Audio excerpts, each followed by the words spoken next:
안녕하세요. 저는 어릴 때 아버지와 살았어요. 아버지가 키워주셨다고 표현하기보다는 살았다고 이야기하는 게 맞을 것 같네요. 어머니에 대해서는 아는 게 없었어요. 제 기억으로는 어머니를 한 번도 본 적이 없거든요. 어른들께 들었던 소문으로 짐작해보자면 어머니는 제가 어릴 때 집을 나가셨던 것 같아요. 제가 2살, 3살쯤이던가. 동네 어른들 말로는 저를 임신해서 어쩔 수 없이 같이 살게 된 어머니가 아버지의 술주정과 폭력을 못 견뎌서 떠났다고 하기도 하고 다른 남자가 생겨서 집을 나간 거라고 하기도 해요.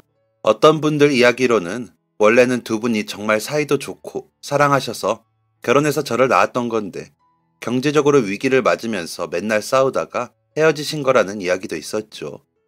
또 어떤 말로는 제가 아예 아버지의 친자식이 아니라는 말도 있는데 만약 그랬다면 아버지 성격에 당장 저를 어디로 보내버리던가 쫓아내셨을 거예요. 어느 부잣집에 갖다 주고는 돈을 두둑히 챙기셨을 수도 있겠죠. 저에게 아버지는 그런 사람이었어요. 돈만 주면 자식도 가져다 버릴 사람. 저를 사랑하지 않는 어른. 그렇게 힘들게 함께 살았는데도 불구하고 참 희한해요.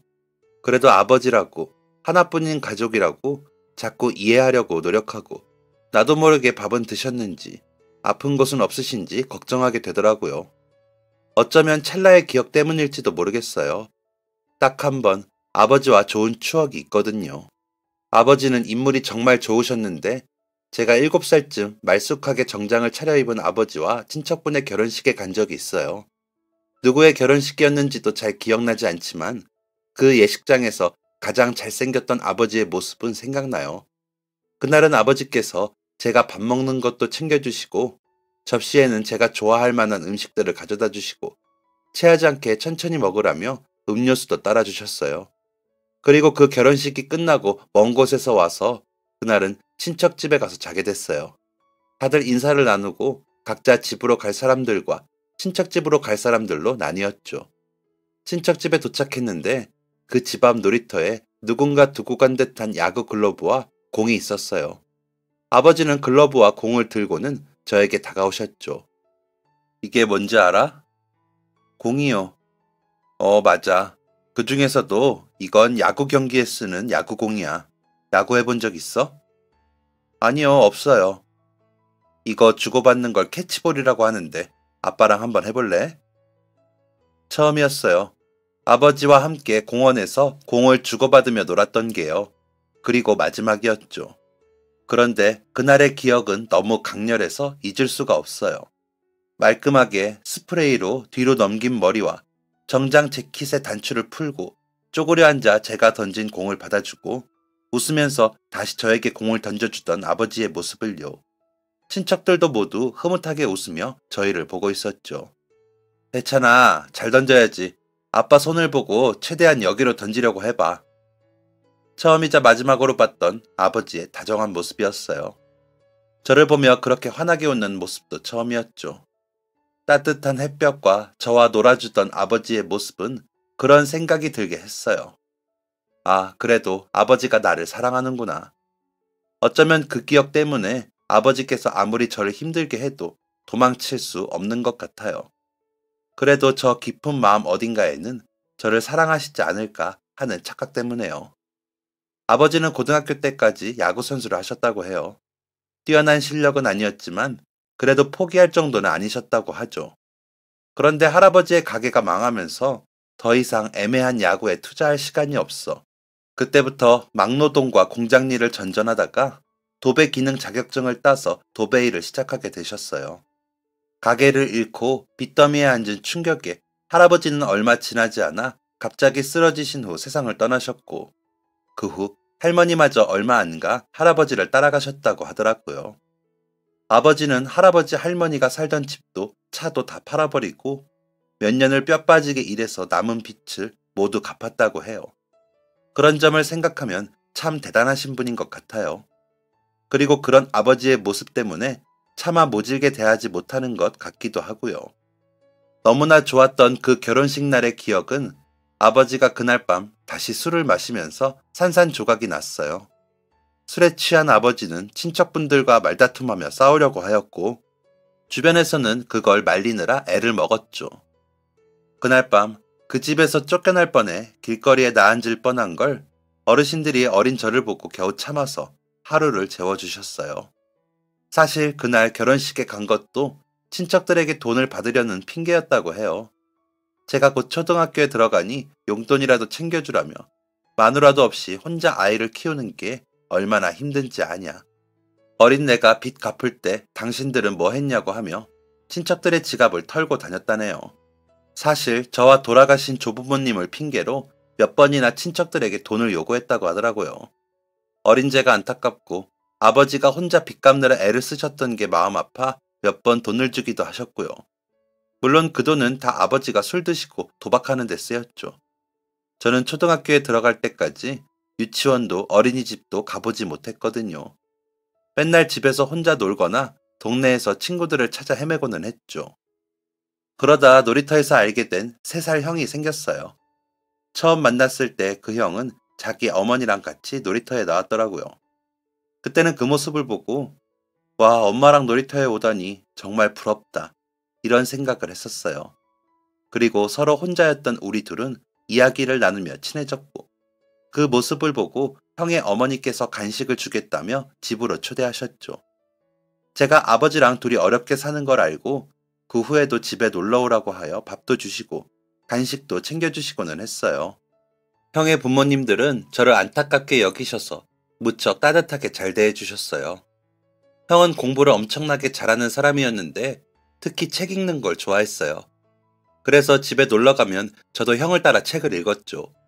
그 집에는 책이 정말 많았어요. 각종 위인전부터 시작해서 전래동화와 세계동화, 곤충 관련 책들과 공룡, 동물, 우주, 과학, 정말 많은 종류의 책들이 있었어요. 형의 부모님은 교수님이었어요. 형이 아픈 이후로 어머니께서는 시간 강사로 일하셔서 집에 있는 시간이 많으셨죠. 그러면서 연구실에 있던 책들을 하나둘씩 집에 가져다 두었는데 아들이 책 읽는 걸 좋아했대요. 무슨 내용인지도 잘 모르면서 책을 읽고 모르는 단어를 물어봤다고요. 하도 책을 좋아하길래 나이에 알맞은 책들을 한두 권씩 사주다 보니까 어느새 방 하나가 책으로 가득 찼다고 하더라고요. 그 이야기를 하면서 깨르르 웃으시는데 정말 행복해 보이셨어요. 아버지가 결혼식 날 저랑 놀아줄 때 웃어주신 웃음을 그 부모님은 매일 매 순간 형에게 지어주고 계셨죠. 형은 어릴 때 몸이 약해서 학교에 가지 못했어요. 홈스쿨링이라고 집에서 하는 공부하고 있더라고요. 그런 형에게 유치원에 가지 않는 저는 꽤 좋은 친구였죠. 덕분에 저는 그동안 접할 기회조차 없었던 교육의 기회를 얻었죠. 집에 벽에 붙어있던 한글놀이 종이가 제 교육의 대부분이었기에 처음에는 책 읽는 것도 어려워했어요.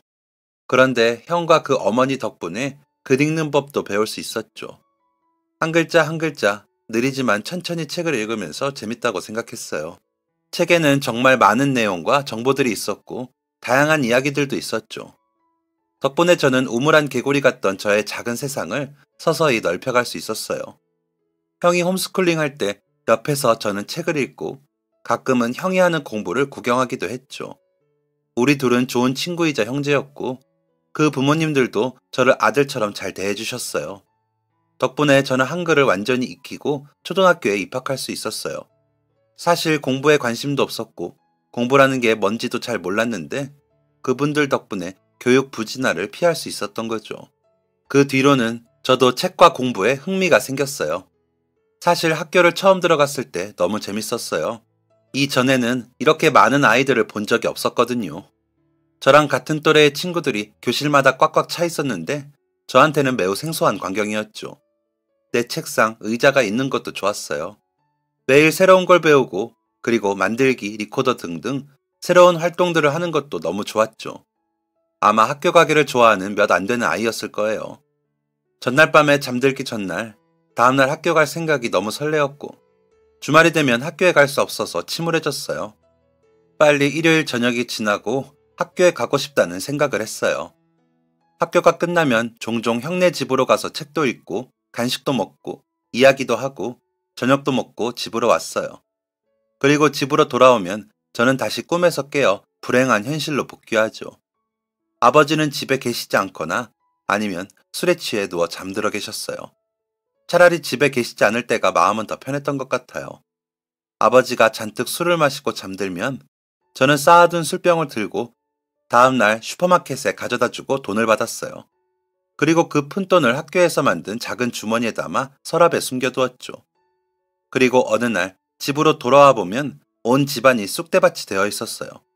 서랍은 다 열어져 있고 옷도 다 꺼내져 있고 제 교과서도 바닥에 뒹굴고 있고 말 그대로 난리죠. 처음에는 너무 놀랐어요. 집에 도둑이라도 들은 줄 알았거든요. 그렇지만 그 도둑은 아버지였죠. 아버지는 일하실 때는 돈을 꽤 버셨지만 그 돈으로 술을 드시고 경마장에 다녀오시면 돈이 없어 온 집안을 뒤져서 술 사 먹을 동전이라도 끌어모으려고 하셨어요. 제가 소중하게 모아둔 푼돈까지 싹 털어가셨죠. 저는 그 돈으로 술을 사드신 아버지의 빈병을 주워 다시 돈으로 바꾸고 그 주머니를 아버지가 찾지 못하게 더 꽁꽁 숨겨요. 그럼 아버지는 그 돈을 다시 찾아 또 술을 드시죠. 그런 생활의 반복이었어요. 저는 어떻게든 그 돈을 조금이라도 모아 필요한 준비물을 사려고 했죠. 그게 제 현실이었어요. 밖에서는 공부 잘하는 아이, 똑똑한 아이였지만 집에서는 늘 몇백 원을 사수하겠다고 아버지와 다투는 그런 애였죠. 그래서 가끔은 필요한 준비물을 형이 나눠주기도 했어요. 그 부모님께서 일부러 넉넉하게 사셔서 나눠주기도 하셨죠. 그냥 돈으로 주거나 사주면 제가 한사코 받지 않으려고 하니까 그렇게 챙겨주셨어요. 그렇게 겨우겨우 힘든 학교 생활을 형과 가족들 덕분에 해나가고 있었는데 제가 초등학교를 졸업하기 전 형은 미국으로 떠났어요. 아버지께서 미국에 있는 대학에서 강연을 맡게 되셨다는 것 같아요. 어머니도 미국에 있는 대학원인가에 가신다고 들었고요. 그렇게 저는 형과 헤어지게 되었어요. 그 당시 학교에서는 컴퓨터 수업이 있어서 이메일을 만들어줬는데 저희는 미국에 가서도 그걸로 연락하자고 다짐하며 헤어지게 되었죠. 형의 부모님께서는 앞으로도 씩씩하게 잘 지내야 한다며 마지막이니까 제발 받아달라고 용돈을 주고 가셨어요. 저는 그 용돈까지 아버지가 가져가 버릴까봐 너무 무서웠어요. 그래서 돈을 나눠서 여기저기 숨겨두었죠. 물론 얼마 못 가 야금야금 가져가시더라고요. 형이랑은 일주일에 한두 번 정도 이메일로 연락했어요. 비행기를 탔다는 이야기를 듣고 부러웠어요. 비행기는 어떤 걸까? 얼마나 클까? 어떻게 날아오를까? 미국이란 곳은 어떤 곳일까? 그런 막연한 상상과 꿈만 꿀뿐이었죠. 그나마 숨을 쉴 수 있었던 곳도 이제는 없고 매일 학교 아니면 숨막히는 집을 반복했어요. 집으로 돌아오는 게 너무 싫어서 학교에서 최대한 시간을 때우고는 했죠. 중학교에 올라가면서는 돈 들 일이 더 많았어요. 아버지의 공병을 팔아서만으로는 감당하기 힘들었죠. 그래서 아르바이트를 시작했어요. 동네 신문소에서 아침에 신문을 돌리는 일을 했죠. 여름을 제외하고는 새벽에 일어나면 너무 추웠어요. 특히 겨울에는 해도 뜨지 않아 아침에 일어나는 게 너무 힘들었죠. 그래도 돈을 벌 수 있다는 게 좋았어요. 또 아침에 일찍 일어나니까 부지런해지고 여기저기 돌아다니다 보니 체력도 길러지는 것 같았어요. 그리고 아침에 신문을 돌리면 일찍 학교에 가서 책을 읽거나 공부했어요. 또 다른 좋은 점은 매일 그날 신문을 읽을 수 있다는 거였는데요. 사장님이 퇴근할 때 꼭 신문 몇 개를 챙겨주셨거든요. 요즘 사회에서는 어떤 일이 일어나는지 알 수 있고 신문에는 낱말 맞추기 같은 게임도 있어 단어 공부도 많이 됐어요. 한자 공부는 말할 것도 없이 저절로 됐죠. 그렇게 힘들었던 중학생 시절도 지나갔어요. 학교에서는 늘 성적이 상위권이라 중학교를 졸업할 때 선생님들은 특수고등학교를 진학하는 건 어떤지 물어봤어요. 외고나 과학고 같은 곳이요. 하지만 저는 거절할 수밖에 없었어요. 교복값부터 감당할 수 없었고 기숙사비나 교통비, 그리고 학교에서 들어가는 돈을 감당할 능력이 없었거든요. 아버지께서도 저에게 그런 돈을 지원해 주실 리도 없죠. 그래서 그냥 동네에서 가까운 인문계 고등학교를 진학했어요. 아버지는 여전하셨어요. 매일 술을 드시고 그러다 정신이 들 때는 일을 하러 가시고 또 도박에 손을 대시고 복권을 잔뜩 사와서 온종일 긁다가 제 방을 뒤져 돈을 찾아서는 또 술을 드시고는 골아 떨어지셨죠. 그런데도 무슨 마음인지 저는 가끔 시장에서 사온 콩나물로 국을 끓이거나 라면에 넣어 아버지에게 차려주고 학교에 가고는 했어요. 저도 제가 왜 그랬는지 모르겠어요. 아마 그런데도 우리 아버지이기 때문에 라는 생각 때문이었겠죠. 고등학교에 진학하고 나서는 아침에는 신문소에서 받은 신문을 돌리고 저녁에는 동네 편의점에서 일했어요. 잠잘 시간은 더 줄었지만 지금부터라도 돈을 모으지 않으면 대학은 꿈도 꿀 수 없다는 생각이 들었거든요. 그래서 어떻게든 아버지 몰래 돈을 모으려고 애를 썼어요. 그리고 은행에 가서 몰래 통장도 개설했어요. 아버지가 찾을 수 없게 학교 사물함에 숨겨두었죠. 편의점에서 일하는 건 꽤 좋았어요. 손님이 없을 때는 책을 보거나 숙제를 할 수 있었고, 날짜가 지난 음식이 생기면 가져가서 먹으라고 사장님이 주셨거든요. 잠자는 시간과 공부할 시간은 더 줄어들었지만, 그래도 깨어있는 시간에는 어떻게든 이 악물고 영어 단어 하나라도 외우기 위해 발버둥을 쳤어요. 그쯤 미국에 있는 형이랑도 계속 메일을 주고받았어요. 서로 바빠지고 우리 집에는 컴퓨터가 없었어서 학교 컴퓨터실에서만 답장을 할 수 있었기에 연락은 뜸해졌지만 그래도 간간히 소식을 주고받았죠. 형은 미국에서 몸도 괜찮아지고 엄청나게 잘 적응하고 있었어요. 부모님들도 가끔 제 안부를 물으신다고 하셨어요. 그리고 크리스마스나 제 생일에는 한 번씩 선물을 보내주기도 하셨어요. 아버지에게는 한 번도 받아본 적 없는 선물을 저는 생판 남의 부모님에게 받으면서 자랐어요. 그 마음이 너무 따뜻하고 고맙기도 하고 왜 우리 부모님은 저러지 않으신 걸까 생각하면 눈물이 나기도 했어요. 하지만 어쩔 수 없죠. 부모님을 바꿀 수도 없으니까요. 그러던 어느 날, 그날도 새벽에 신문을 돌리고 나오는데 빗물이 고여있는 걸 보지 못하고 그만 미끄러져 넘어지게 되었어요. 크게 다치진 않았지만 발목에 인대가 늘어났는지 걸을 때마다 아프더라고요.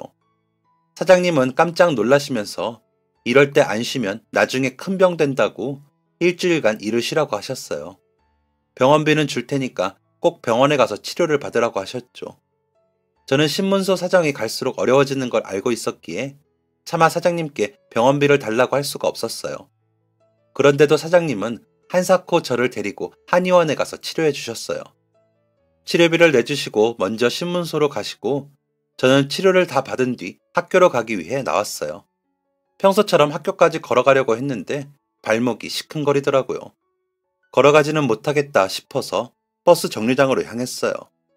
그런데 생각해보니까 당장 수중에 현금도 없고 원래 버스를 타고 다니지 않아서 버스카드도 없었죠.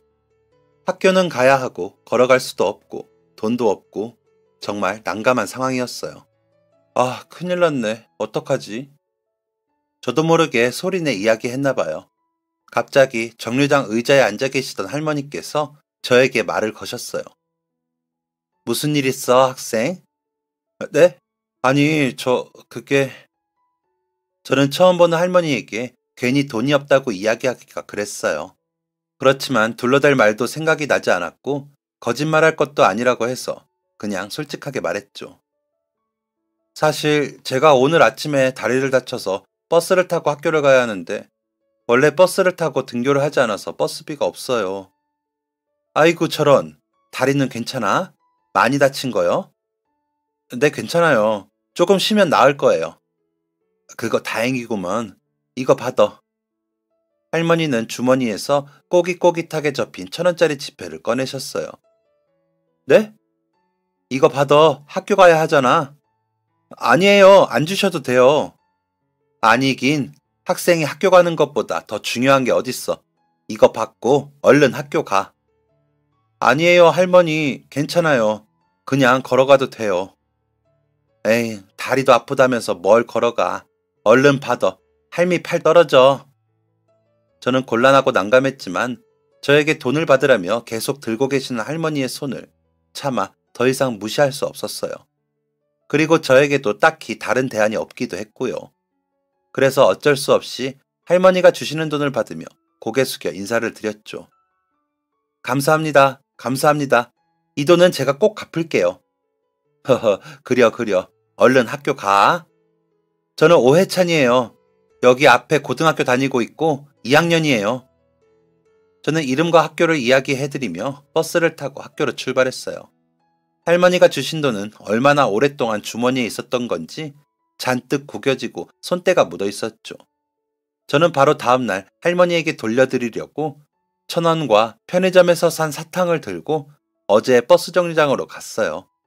하지만 할머니는 보이지 않았어요. 다음 날도 그 다음 날도 다리가 나을 때까지 버스 정류장에서 할머니를 기다렸지만 할머니는 다시 만날 수 없었죠.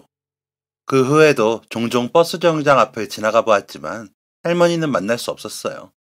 그리고 수능날, 그날도 저는 가족들의 따뜻한 응원도 힘내라는 화이팅도 없이 수험장으로 향했어요. 전날 편의점 사장님이 주신 엿과 도시락, 컵국을 가지고 신문서 사장님이 주신 초콜릿을 들고 갔죠. 아버지는 어디서 무얼 하셨는지 전날도 집에 들어오지 않으셨어요. 또 어딘가에서 술을 드시던가 도박하고 계셨겠죠. 다행히 아픈 것도 없이 수능은 무사히 치를 수 있었고 시험도 생각보다 잘 본 것 같아 뿌듯했어요. 원하는 대학에 갈 수 있기를 간절히 바랐죠. 그리고 수능이 끝나고 저는 입학금과 첫 학기 등록금을 무조건 낼 거라는 생각으로 이 악물고 막노동판을 다녔어요. 제 사정을 아는 선생님께서는 제가 학교에 나오지 않아도 그냥 병가로 처리해 주셨어요. 다행히 수능 성적도 제가 지망하는 학교에 무사히 입학할 수 있을 정도였고 저는 우선 그동안 모은 돈으로 입학금을 내며 원하던 학교에 등록을 할 수 있었어요.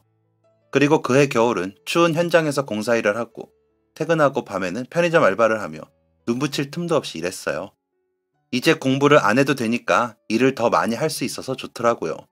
그렇게 저는 수능이 끝난 학생들과는 다른 방학을 보냈고 저는 마침내 대학생이 되었어요. 평소 신문을 보면서 IT 쪽에 관심이 많던 저는 공대에 입학했어요. 컴퓨터 공학을 공부했는데 집에 컴퓨터도 없는 애가 컴퓨터 공학이라니 참 재밌죠. 유명대학이라는 타이틀 덕분에 저는 과외 알바를 소개받았어요. 시간 대비 급여도 더 좋았고 상황에 따라 일정도 조율할 수 있어서 좋았죠. 대학을 입학하면서 저는 기숙사를 들어가게 되었어요. 방학 때는 본가에 가야 했지만 그래도 아버지와 떨어져 있을 수 있어서 만족스러웠어요. 수업이 끝나고 저녁에는 과외 알바를 하고 밤에는 학교 근처 호프집에서 심야 아르바이트를 했어요. 저희 학교 주변은 외국인 상대들이 꽤 많았는데 호프집에서 일하면서 종종 영어로 응대를 해야 해서 덕분에 영어 실력도 많이 늘었어요. 어떻게든 학교를 무사히 마치려는 게 목표였기 때문에 성적도 잘 유지해야 했고 좋은 곳에 취직하려면 토익 같은 영어 점수도 만들어야 하고 대학만 오면 앞으로 돈 많이 주는 곳에 취업도 할 수 있고 편할 일만 남았다고 생각했는데 생각보다 준비할 것들이 훨씬 많더라고요. 그렇게 열심히 일하면서도 학교에서는 늘 수석이었고 덕분에 친구는 별로 없어도 교수님들한테는 예쁨을 받았죠. 틈틈이 공모전도 나가고 대외 활동도 참여했어요. 제 꿈은 오직 졸업 후 유명한 회사에 들어가서 돈을 많이 버는 것뿐이었죠. 교수님들은 제가 대학원에 진학하기를 바라셨지만 저는 돈을 버는 게 더 필요했어요. 그 사이에도 아버지는 여전히 자신을 돌보지 않고 살아가셨어요. 요즘은 일도 잘 하지 않으시는지 집주인 아주머니에게 방세가 밀렸다고 전화가 오거나 전기가 되지 않는다, 물이 나오지 않는다 하며 돈을 보내달라고 연락하셨죠. 가족이란 게 뭔지, 부모가 무엇인지 저는 그럴 때마다 한 번도 싫어요, 돈 없어요 라고 뿌리치지 못하고 저도 그렇게 힘들게 일하면서 번 돈을 아버지에게 보내드리고는 했어요. 방학 때가 되어서 본가에 갈 때마다 엉망이 된 집을 치우고 또 치우고 다시 학기가 시작되어 집을 떠나야 할 때는 라면이나 간편식을 서랍장 가득 채워두고 몇만 원이라도 집에 두고 나왔죠. 어차피 그 돈으로 아버지는 술이나 드시고 복권이나 사시고 요즘 빠져 계신 게임장이나 가실 게 뻔한데 말이에요. 이래서 가족이란 관계는 무서운 것 같아요. 그리고 대학 졸업을 앞두고 미국에서 형이 왔어요. 그 사이에도 종종 메일로 연락을 주고받았었는데 초등학교 때 이후로 처음 보는 거였죠. 형은 미국에서 대학을 졸업하고 유명 IT 회사 인턴으로 일했다고 했어요. 지금은 대학원 과정을 밟고 있고요. 이제는 한국어보다 영어가 더 편하다는 형은 오랜만에 봤더니 완전 다른 사람이 되어 있었어요. 키도 늘 저보다 크긴 했지만 키도 크고 인물도 훤하니 멋있어져 있었죠. 형, 진짜 오랜만이야. 그러게. 야, 초등학교 들어간다던 꼬맹이가 이제 어른이 되었네. 형이야말로 어릴 때 학교도 못 갈 정도로 비실비실 하더니 언제 이렇게 멋있어진 거야? 그건 내가 할 말인데? 저희는 서로의 근황을 주고받으면서 이야기를 나눴어요. 형은 한국에 어쩐 일이야? 너 보고 싶어서 왔지. 잘 사나 싶어서.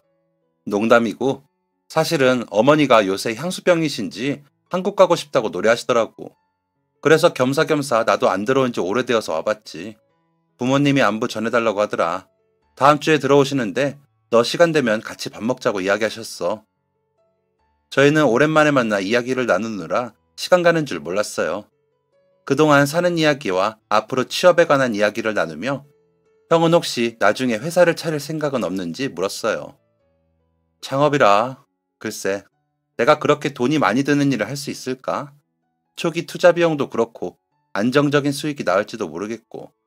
글쎄, 나랑은 좀 맞지 않는 것 같은데. 형은 자신은 대학원을 졸업하면 한국으로 들어와 창업을 할 거라고 했어요. 벌써 구상해둔 아이디어가 있다나 뭐라나. 저에게도 같이 하면 어떤지 고민해보라고 했죠. 그렇게 2주 정도 짧은 휴가를 온 형과 형의 부모님과 오랜만에 밥도 먹고 이야기도 나눴어요. 오랜만에 뵌 그분들은 여전히 멋진 분들이셨죠. 대학을 졸업하고 저는 유명 IT 회사의 개발자로 들어가게 되었어요. 거기서 1년 동안 많은 것을 배울 수 있었죠. 무엇보다 예전처럼 일을 2개, 3개씩 하지 않아도 더 많은 돈을 벌 수 있다는 게 좋았어요. 그렇게 근무한 지 1년이 지났을 때 미국에서 다시 형이 들어왔어요. 그러면서 저에게 사업 제안을 하더라고요. 비용은 신경 쓰지 마. 기획도 내가 다 해뒀고. 나는 너의 그 뛰어난 머리랑 일손이 필요해. 지금 연봉만큼도 내가 맞춰줄게. 창업이라고 생각하지 말고 그냥 이직이라고 생각해. 형이 이렇게까지 저에게 무엇인가를 부탁한 적은 처음이라 고민이 됐어요. 그리고 요즘은 평생 직장도 없다고 하고 만약 회사가 잘 되면 월급보다 더 많이 벌 기회다 싶었죠. 형이 기획한 내용들도 보니까 충분히 투자 가치가 있다고 생각했고요. 저는 고민을 한 뒤 알겠다고 대답했어요. 그 후 저희는 투자를 유치하기 위해서 창업지원센터를 방문하고 IT 기술 박람회 등에도 참여하며 발로 뛰었어요. 형은 이 창업을 위해서 미국에서부터 돈을 모았다고 했어요. 부모님이 보태주신 돈도 있었고요. 그리고 투자를 받을 수 있는 벤처기업 발표회 같은 곳이 있었는데 거기서 발표하며 좋은 반응을 얻기도 했죠. 생각보다 사업 준비는 순탄하게 이루어졌어요. 저희가 준비하고 있던 사업은 애플리케이션에 관련된 거였는데 사람들이 손쉽게 여행을 할 수 있도록 도움을 줄 수 있는 앱을 만들고 있었죠. 초기 자금도 넉넉하고 투자금과 투자자도 생기고 관련 브랜드들과 협업도 잘 이루어졌어요. 또 형이 미국에서 알던 친구들도 함께 참여해서 회사의 창업 멤버가 되었죠. 사이트를 오픈하고 앱을 런칭했어요. 생각보다 반응이 너무 좋았어요. 회사를 세운 지 1년도 채 안 되어서 저희는 이미 수익 창출을 이루었고 청년 창업 분야에서 회사의 인지도도 상당했죠. 제가 직장 생활을 계속했다면 벌기 힘든 돈을 벌 수 있었어요. 서울에 깔끔한 오피스텔도 얻었고 내부 공간도 예쁘게 꾸미고 브랜드 옷을 입고 대학 시절 내내 어려운 가정 형편을 이해해가며 제 곁을 지켜준 여자친구를 고급 레스토랑에도 데려갔죠. 제 삶은 이전과 완전히 달라졌어요. 하지만 그런데도 늘 그늘은 있었죠. 바로 아버지. 제가 성공할수록 아버지는 더 자주 저에게 연락했어요. 잘 지내냐? 고생했다. 자랑스럽다. 이런 이야기를 기대했지만 전혀 아니었죠. 너 요즘 잘 나가더라. 돈 많이 벌었지? 네 아빠는 차가운 방에서 라면도 겨우 먹는데 내가 너를 어떻게 키웠는데 네가 이러냐? 등등. 결국은 돈을 달라는 이야기였죠. 그렇게 돈을 입금해드리고 나면 또 한동안은 조용하고 며칠 뒤 돈이 떨어지면 또 연락해서 우는 소리를 하셨어요. 몇 번이고 이러면 안 된다고. 이건 아버지를 위한 길도 아니라고. 저 자신에게 이야기해봤지만 저도 저를 어쩔 수가 없었어요. 가족의 인연은 저를 아무리 힘들게 해도 쉽게 끊어낼 수 없는 거더라고요. 아버지가 술을 드시고 가게에서 행패를 부리셨다고 해서 지구대에 보호자로 갔었어요. 술에 취해 몸도 제대로 못 가누는 아버지를 모시고 집에 눕혀드린 후 식탁 위에 반창고랑 마데카솔 그리고 숙취 해소제랑 돈을 올려두고 나왔어요. 이제는 화가 난다기보다 이런 상황이 슬프게 느껴지더라고요. 그렇게 처참한 마음을 달래며 하염없이 걸어가고 있었어요. 걷다 보니 어느새 예전 고등학교 근처더라고요. 버스 정류장 근처에서 맛있는 냄새가 솔솔 나길래 봤더니 한 아저씨가 붕어빵을 팔고 계셨어요. 벌써 붕어빵을 팔 때가 됐구나 싶은 생각이 들면서 오랜만에 냄새를 맡았더니 먹고 싶더라고요. 안녕하세요. 혹시 붕어빵 얼마예요? 3개 1,000원이요. 세 개 1,000원이요? 잠시만요. 주머니를 뒤지는데 생각해보니 현금은 아까 아버지한테 다 드리고 나왔어요. 아차 싶은 생각이 들었죠. 보니까 송금도 가능한지 앞쪽에 계좌번호랑 성함이 쓰여 있더라고요. 송금해야겠다 싶어서 핸드폰을 꺼냈는데 옆에서 붕어빵을 드시던 할머니 한 분이 제 팔을 잡아당겼어요. 학생, 네? 자, 이거 받아. 보니까 할머니의 손에는 1,000원짜리가 들려 있었죠. 아니에요, 할머니. 괜찮아요. 여기 계좌로 송금하면 돼요. 아니야, 이거 받아. 붕어빵 먹고 싶잖아. 이걸로 사 먹어. 아니에요, 괜찮아요. 할머니에게 넣어두시라고 제스처를 하는데 얼굴을 보니 어딘가 익숙했어요. 낯이 익어 한 번 더 자세히 들여다봤어요. 그리고 예전 기억이 스쳤죠. 할머니? 할머니, 혹시 저 기억 안 나세요? 저 해찬이에요, 오해찬. 해찬이? 예전에 여기 버스 정류장에서 할머니께서 버스비 하라고 돈 주셨었잖아요. 그때 막 다리 다치고, 어? 아, 그때 그 버스비 없던 고등학생? 네, 맞아요. 기억하시는구나. 그때도 1,000원 빌려주시더니 아직 갚지도 않았는데 또 빌려주시려고요? 저는 오랜만에 만난 할머니가 너무 반가웠어요. 붕어빵을 먹으며 그때 1,000원을 갚으려고 오랫동안 버스 정류장을 기웃거렸던 이야기도 해드렸죠. 할머니는 그때 자신을 기다렸냐며 몰랐다고 미안하다고 하시더라고요. 내가 무릎이 영 안 좋아서 가끔 며칠씩 아프고 그래. 아마 그때도 무릎이 아파서 집에서 쉬었을 거야.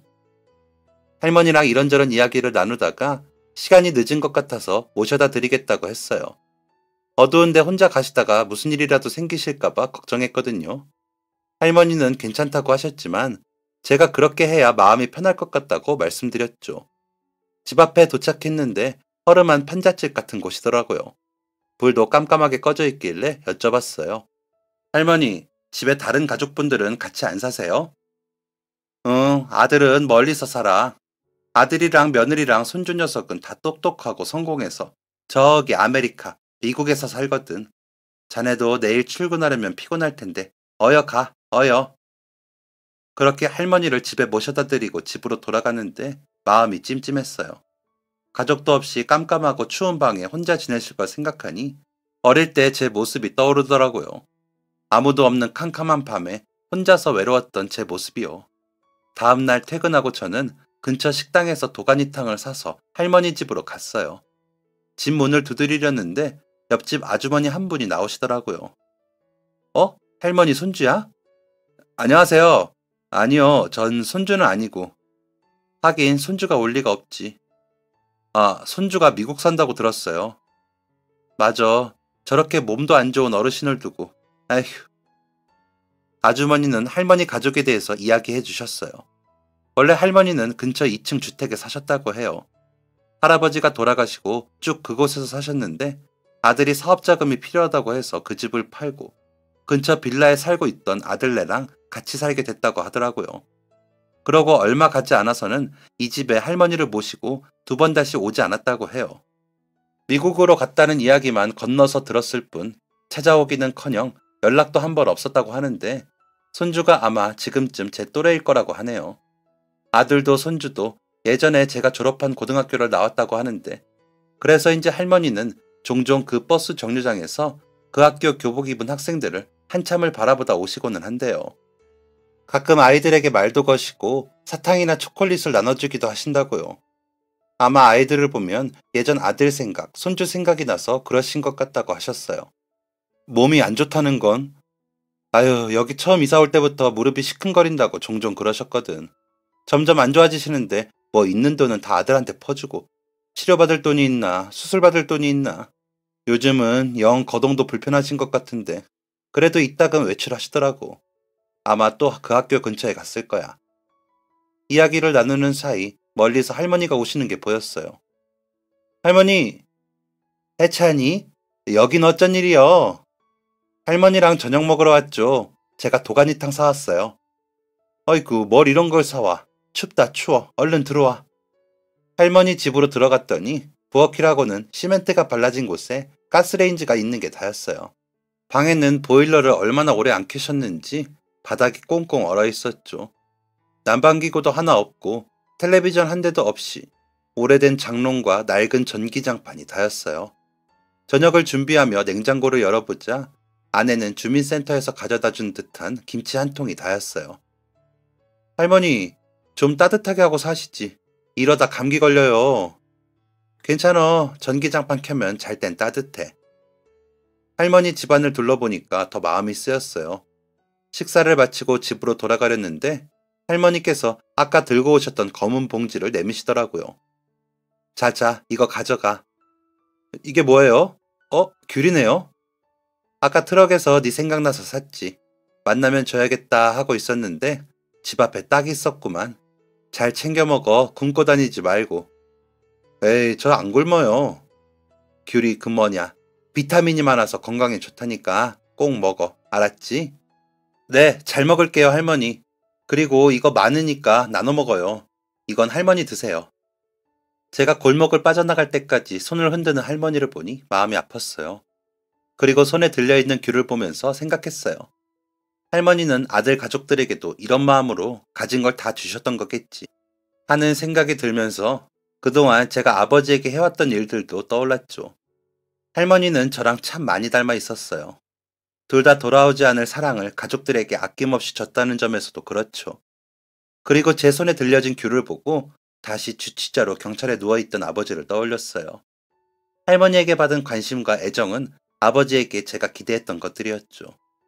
그 후로도 저는 시간이 날 때면 할머니를 찾아뵙고 같이 식사하고는 했어요. 전기장판도 새 걸로 바꿔드리고 냉장고도 고기와 반찬으로 채워드렸죠. 할머니는 매번 뭘 이런 걸 사오냐며 저를 혼내셨어요. 돈 이런 데 쓰지 말고 너 맛있는 거 사 먹어. 너 좋은 옷 사 입고. 할머니와 시간을 보내면서 저는 다시 한번 가족의 사랑이 어떤 것인지 새삼 느낄 수 있었어요. 그리고 마침내 큰 결심을 하게 됐죠. 저는 아버지에게 전화로 이야기했어요. 아버지, 더 이상 돈 문제로 저한테 연락하지 않으셨으면 좋겠어요. 그동안 저를 키워주신 것 이상으로 갚았다고 생각합니다. 술, 도박에서 손 떼시게 되면 그때 다시 연락하세요. 그 후 아버지가 돈 이야기를 꺼낼 때면 과감하게 무시했어요. 그리고 할머니를 병원에 모시고 갔어요. 무릎 관절이 오랫동안 상한 터라 인공관절로 바꾸는 수술이 필요하다고 하더라고요. 할머니는 수술비도 병원비도 없다고 그냥 가겠다고 하셨지만 제가 겨우겨우 설득해서 수술 받기로 했어요. 할머니, 저랑 같이 오래 밥도 먹고 붕어빵도 사러 다니셔야죠. 다리 튼튼하셔야 저랑 산책도 하고 좋은 곳도 놀러 다니니까 꼭 수술 받으셔야 해요.